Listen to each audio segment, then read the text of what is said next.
this episode on Kermit Ball Z.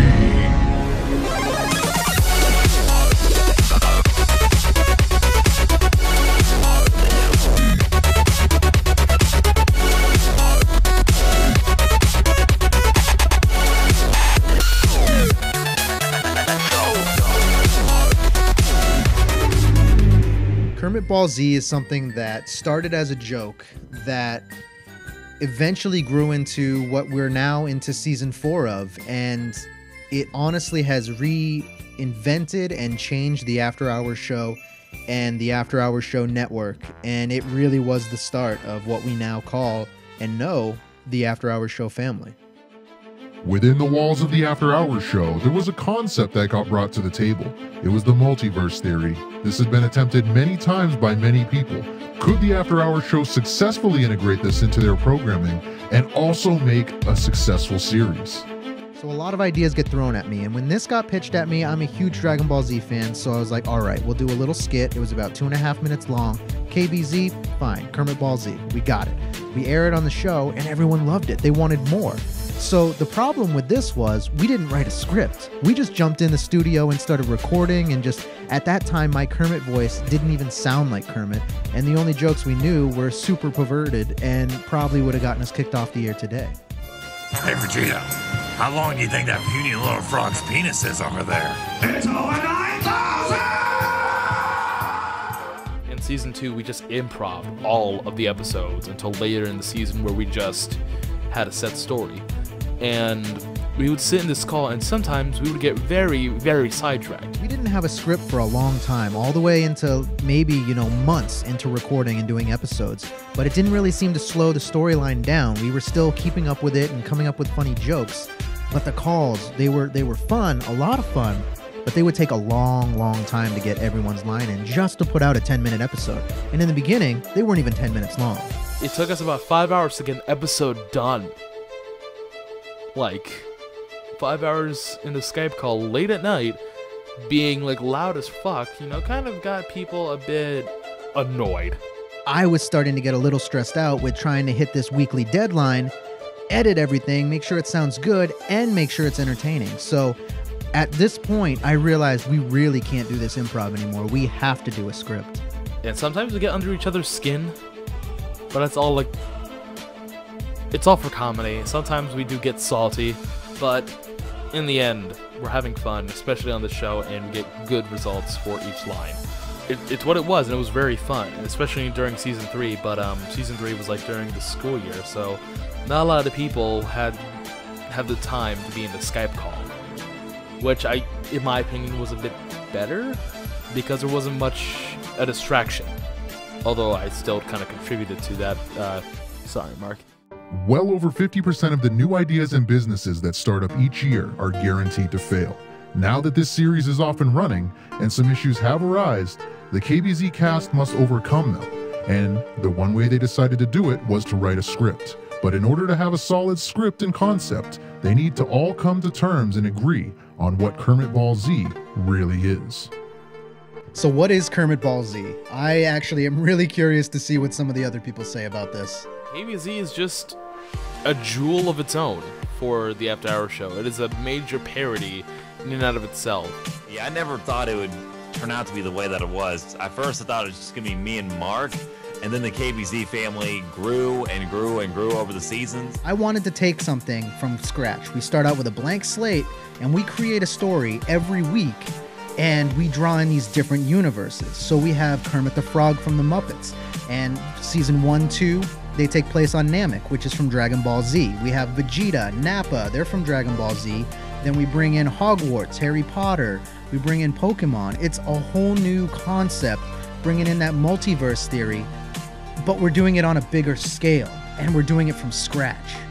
It's more like a huge parody that is based around Dragon Ball Z, but with Kermit the Frog as like a what-if Saiyan, just kicking everyone else's ass, with the inclusion of Hermione and then like Miku in season 3 and 4. And then, of course you have Vegeta and Nappa, who are our 2 favorite Saiyans, and then Beerus. So yeah, it's just a huge parody. And a really funny one, too, with an alright story. And I'll say alright because, season 1 and 2 are just a bit, out there. So the cast of KBZ was finally starting to get into the flow of things and starting to have fun with the project. Kermit Ball Z was gaining fans each week, which brought some new opportunities to the table. Within a short amount of time, the after-hour show was presented with an opportunity to have someone attempt to animate Kermit Ball Z. The animated take that Shawnee did, I'm not going to say it's too... No, I can't. I know the guy put a lot of time and work into it and everything, but it just did not turn out basically how I envisioned it. It's bad. It's bad, but it's a start. And it's the only animated KBZ out there. Kermit the Frog here, and I am a super froggy. Simply Donkey Kong's dick. That's it. That's it. That's all I have to say. I want to say thank you to Shawnee for taking the time to do that. But, hold on one second. Yeah, hello? Oh, yeah, you'd like to animate Kermit Ball Z? All right, do you have any experience? You don't? Perfect, you're hired. You think a little pathetic frog like you stands a chance against me? Bring it, bitch!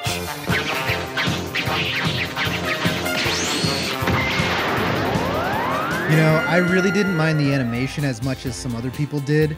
I hated my own Kermit voice. All I remember in episode 1 is the jokes were really perverted, and Kermit shot this really cheesy, old-school wrestling promo on Nappa, Vegeta. I don't even remember. I'm not gonna lie, I don't ever go back and watch that. I can't. I am pretty sure I can beat you in any type of fight you want. You want a bra and panties match? Do you want a Thunder from Down Under? Do you like taking man up the booty hole?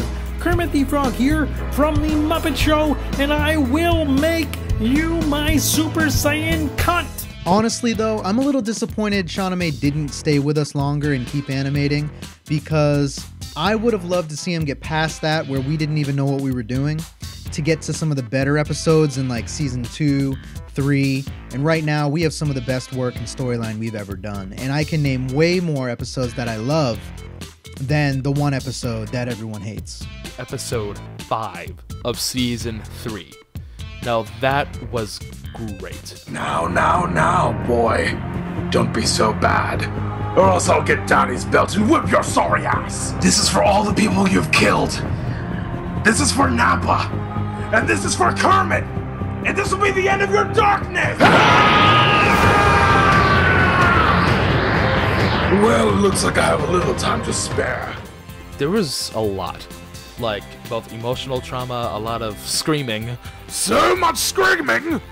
Where when I actually screamed to fight Vegeta as Trunks, I was able to hear, like, Trunks. Like, DBZ Trunks. And at that point, I'm just like, oh my god. Why haven't I done this sooner? The recent episode to where Miku skull smashes. I better not spoil this for people who haven't seen it. So I have two things that I love in Kermit Ball Z. The first one is episode 2 in season 2, when they wish back Hermione.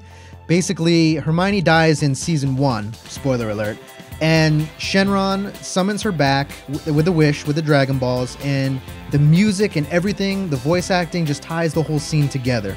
Well, I just picture her floating down from the sky, and then instead of the KBZ cast, Kermit, Vegeta, Nappa catching her, when Shenron brings her down, they just let her fall to the ground, and she slams her face right off the ground. That is our one wish. Bring back Hermione. Is he really gonna grant the wish? No choice he has, for we rub the balls. I've granted your wish.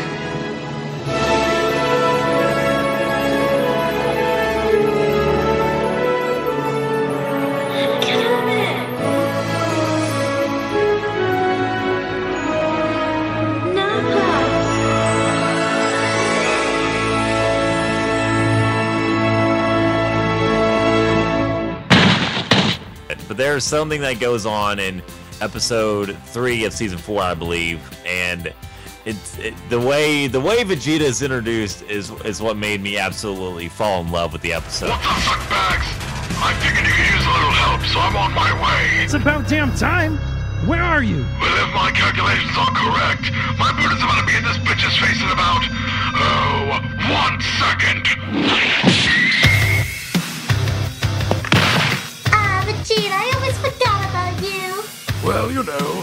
Can't forget about the Prince of Science! So the second thing I like is in season 4, episode 4.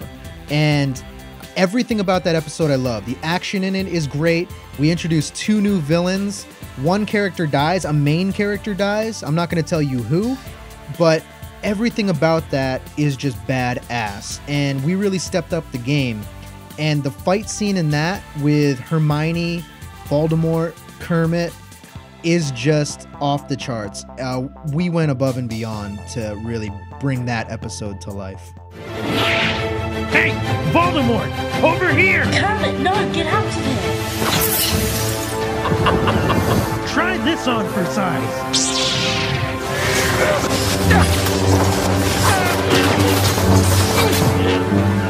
This is getting us nowhere. There's only one thing to do.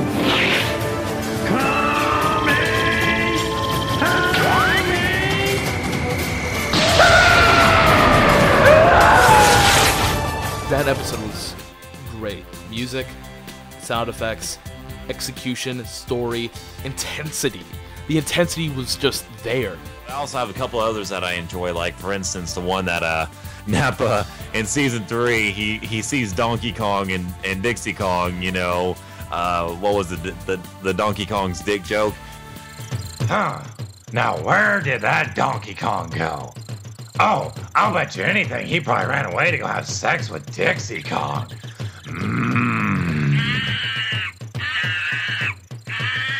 I'm gonna break the fourth wall here, but we here at Kermit Ball Z and After Hour Comedy do not show sex scenes whatsoever. We just make you listen to it. And enjoy it. Ah, crap, a dead end. Hey, wait a minute. Maybe I could use this vine as a whip. Whee! I'm swinging on a vine, swinging on a vine, swinging on a vine, and you're so fine. Damn it, Donkey Kong, stop following me everywhere. I'm not gonna give you my pendant. This belongs in a museum. Season 4, you know, is getting really high grade. It is really getting up there, especially with sound effects, music, acting, you know, the story in general.